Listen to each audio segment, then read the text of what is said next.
Voilà, mesdames et messieurs, permettez-moi de vous saluer.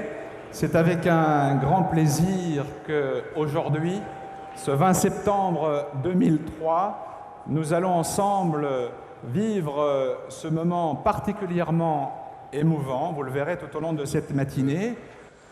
Lors de ces 30 années, j'ai pu apprécier tout particulièrement les hommes, les mineurs de la région et la région elle-même. Et je crois que je peux dire maintenant, avec le recul et en toute connaissance de cause, si j'avais un parcours minier à refaire, c'est bien ici que je recommencerais.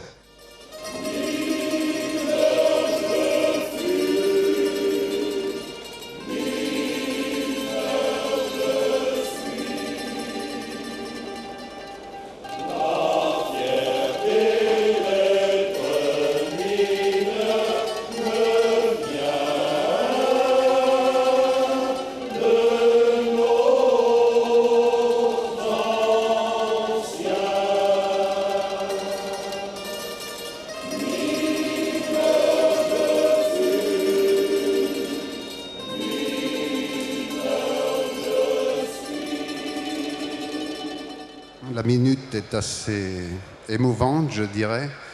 Je voudrais qu'en ce moment où nous sommes tous rassemblés ici, tous les mineurs de Merlebach, nous ayons une pensée pour tous ceux qui ont perdu la vie à la mine. Ceux du bassin, ceux de Merlebach, avec une pensée particulière pour les victimes de l'explosion du 30 septembre 1976 ici à Merlebach. Une pensée également pour Raoul Hastenteufel qui a perdu la vie en Frida 5 le 21 juin 2001 et également une pensée pour Gilles Girardin qui a été tué dans un accident de la circulation ces tout derniers jours.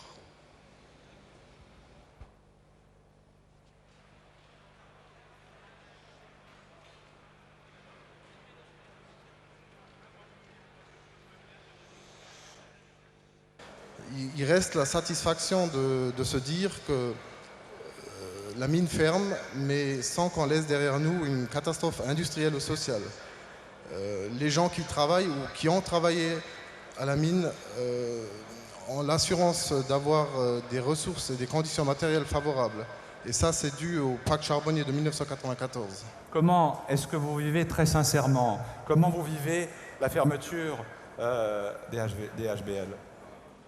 Bien, je la vis comme un nouveau challenge qui nous est donné, sachant qu'on ne ferme pas les HBL sauvagement. Le problème des hommes est très correctement réglé. On a déjà abondamment parlé avec le pacte charbonnier. Et par ailleurs, le devenir de la région est lui aussi déjà depuis très longtemps en voie de reconstruction, de réindustrialisation. C'est ce qu'on a vu tout à l'heure en visitant l'exposition de 60 industriels qui sont implantés ici. On voit bien que nous ne sommes absolument pas dans une région délaissée, mais que bien évidemment l'effort est à poursuivre, surtout dans l'environnement économique actuel. C'est à la fois un jour extrêmement fort du point de vue humain, symboliquement, parce que c'est quand même le symbole de la fin du charbon, même si ça va continuer encore quelques mois. C'est en même temps l'aboutissement de la mission qui m'avait été confiée quand je suis arrivé à Charbonnage de France il y a 8 ans. Et puis, c'est aussi, je crois, le jour où nous devons célébrer le travail accompli par tous les hommes qui sont ici, et tous ceux qui n'y sont pas d'ailleurs, et qui ont fait preuve d'un extraordinaire goût du travail bien fait. Donc c'est pour moi un grand jour, tout en étant en même temps un petit peu un jour de nostalgie. Le mot de la fin, c'est une immense gratitude pour tout ce qui a été fait. Gratitude envers l'État, il faut le dire. Gratitude envers les mineurs qui ont permis la prospérité de cette région. Gratitude aussi envers l'entreprise parce qu'elle s'est comportée comme une entreprise digne, ne fermant pas ses portes sans se soucier de ce qu'elle laisse derrière elle. gratitude en fait aussi pour le sacrifice de tous nos anciens, y compris ceux qui sont morts, ceux qui ont perdu la santé ou la vie suite à des accidents ou suite à des problèmes de santé liés à la mine. Et gratitude aussi pour cette réputation de travailleurs, cette réputation de travail industriel que nous avons et qui séduit bon nombre d'investisseurs étrangers qui veulent venir chez nous parce qu'ils savent que dans le bassin houiller, on sait ce que travailler veut dire. Donc pour moi, c'est vrai que c'est un curieux mélange de sentiments, à la fois la fierté, la tristesse, l'orgueil d'avoir fait partie de cette famille de mineurs. Et je dois dire que c'est dans la difficulté que l'on apprend à connaître les vraies personnes. Et j'ai eu la chance d'avoir des personnels avec moi qui a su être remarquable, des gens qui n'ont jamais baissé les bras, venus de tous horizons, puisque depuis qu'on a annoncé le pacte charbonnier, on a donc fermé les différents services. Donc c'était forcément des mineurs, mais des gens qui ne connaissaient pas l'exploitation des platteurs. Je pense notamment aux gens des dressants, des creusements, les gens de l'équipement. Et c'était un personnel qui s'est adapté remarquablement et qui a permis à l'exploitation des platteurs de se poursuivre.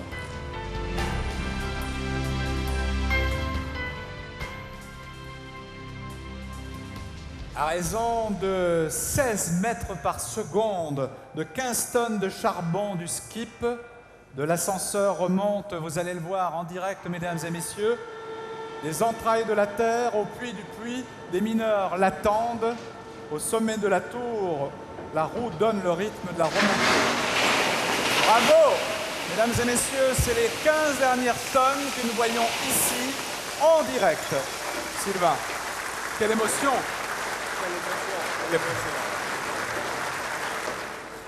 Qu'est-ce que vous ressentez comme ça à la seconde? Ben là, vraiment, il faut dire que, comme chacun, on a un gros pincement au cœur, puisque vraiment, pour tous les mineurs d'aujourd'hui, qui sont encore en activité aujourd'hui, et qui vont, les anciens, c'est vraiment le dernier charbon de Merlebach.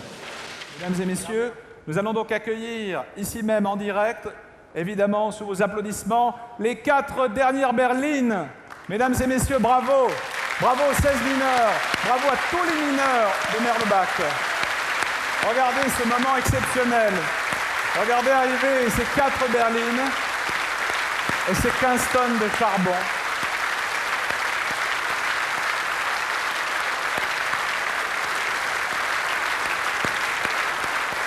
On vous félicite, messieurs. Bravo.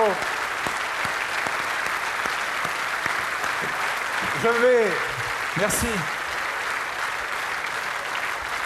Je vais toucher comme ça, avec mes doigts, le dernier morceau de charbon. Regardez un petit peu. Il était à 1250 mètres de profondeur, il n'y a pas quelques minutes en arrière. Tout à fait. Vous vous rendez compte? Et le voilà, on l'a dans la main. C'est le dernier. On peut le toucher. Je vais le garder, celui-ci. Oui, oui. Je vais le garder. Alors, évidemment, dans un instant, on va maintenant accueillir, en direct toujours, tous les autres copains de nos amis mineurs qui, eux, remontent, évidemment. Bien sûr, puisqu'ils ont produit le tout au dernier fond, là, en charbon, ce donc moment. on va les Regardez voir un petit arriver. peu. Ça y est, on va les applaudir, mesdames et messieurs, et ils vont nous rejoindre. Pour l'instant, ils sont à une cinquantaine de mètres de nous, à peu près. Avec le chef Porion, c'est ça? On va vous mettre le micro. Le chef Porion qu'on a vu tout à l'heure, Laurent Zemmelbeck. À côté de lui, le chef Porion Podersnik, qui est responsable du service électromécanique fond. Et ensuite, on a derrière une équipe de mineurs de tout métier confondu. Après le charbon, les hommes, pour symboliser la dernière équipe du fond, nous attendons dans quelques secondes, ils sont là juste derrière nous. La remontée des hommes, ils sortent de l'ascenseur, ils arrivent et voici accompagnés par le chœur d'hommes de Hambourg-Haut, dirigé par Norbert Hoth.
Mes chers amis, je voudrais, avec vous, dire que toute cette salle vient de ressentir de profonds moments d'émotion.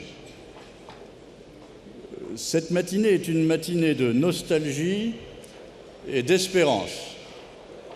Et je voudrais vous remercier, tous ceux de la mine, vous remercier tous les habitants de la Moselle-Est, vous remercier les charbonnages de France, les houillères du bassin de Lorraine, vous remercier, messieurs les représentants de l'État, qui avaient permis que nous puissions vivre aujourd'hui dans l'émotion, dans la fraternité, ces moments d'espérance, mais bien sûr aussi de nostalgie.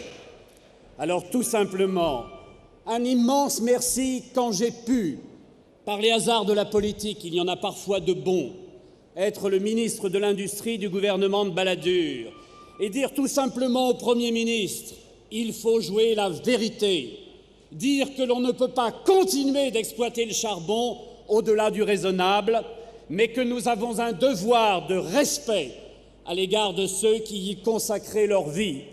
Et ça a été un marché d'hommes, comme vous l'aimez ici. On a topé dans la main, ma meilleure émotion, je le dirais, juste pour rappeler ceux qui étaient là. Dans ce salon bleu de l'avenue de Ségur, la première réunion, aucun des ingénieurs du ministère de l'Industrie n'y croyait, aucun des inspecteurs des finances de Bercy n'y croyait. Nous allions nous mettre autour d'une table et dire notre vérité et exprimer et construire notre solidarité. Notre vérité, c'est que l'on ne pouvait pas aller au-delà et qu'il fallait fixer une date et qu'il fallait cesser de mentir à ceux à qui on avait trop menti. Et en revanche, dire la solidarité du pays tout entier et apporter les moyens nécessaires pour que cela se termine en dignité. Et en effet, ces derniers wagonnets, c'est l'expression d'une dignité. J'aime mon pays lorsqu'il respecte l'homme, le travail et la solidarité.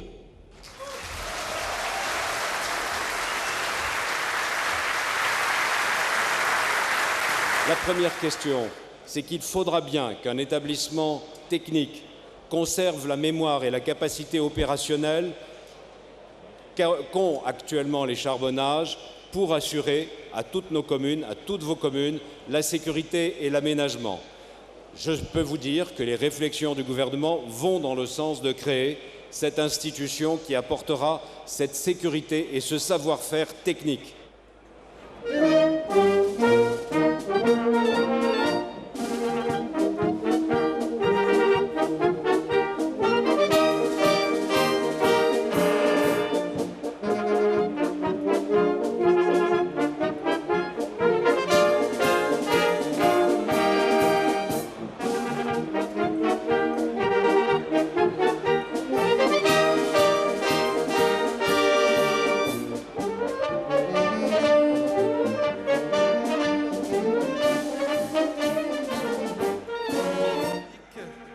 C'est la télécommande de la Haveuse Electra 2000. L'une s'est définitivement tue, elle va rester au fond, et l'autre, grâce à cette télécommande, attaquera le charbon dès lundi matin à la Hauve. On va demander aux deux chefs de faire le passage de cette télécommande, sous vos applaudissements bien sûr, mesdames et messieurs, de cette poignée de main. Et l'on peut considérer qu'à cette minute précise, le passage de cette télécommande fait que maintenant, tout est terminé en ce qui concerne l'extraction ici à Merlebach.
Merci.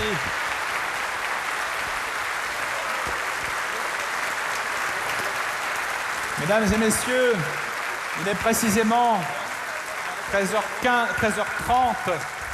On a juste débordé de quelques minutes, donc on est parfaitement quasiment à l'heure. Je vais demander à Mathieu Sutter de venir me rejoindre sur le plateau pour terminer cette grande matinée. Je voudrais, Mathieu, vous dire combien j'étais fier ce matin d'être votre monsieur loyal, et je n'ai fait que penser à mon oncle mineur qui, depuis là-haut, je suis sûr, nous a regardés, qui lui, à son tour, devait être fier, en tous les cas, comme tous les autres mineurs, d'avoir vécu ce grand moment ce matin.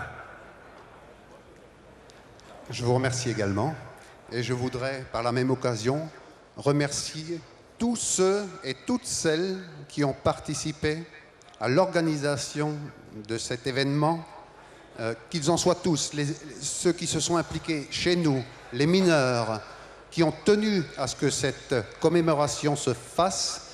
Et maintenant, bon, pour le moment que vous attendez tous, je vous invite à passer à côté. Merci à tous.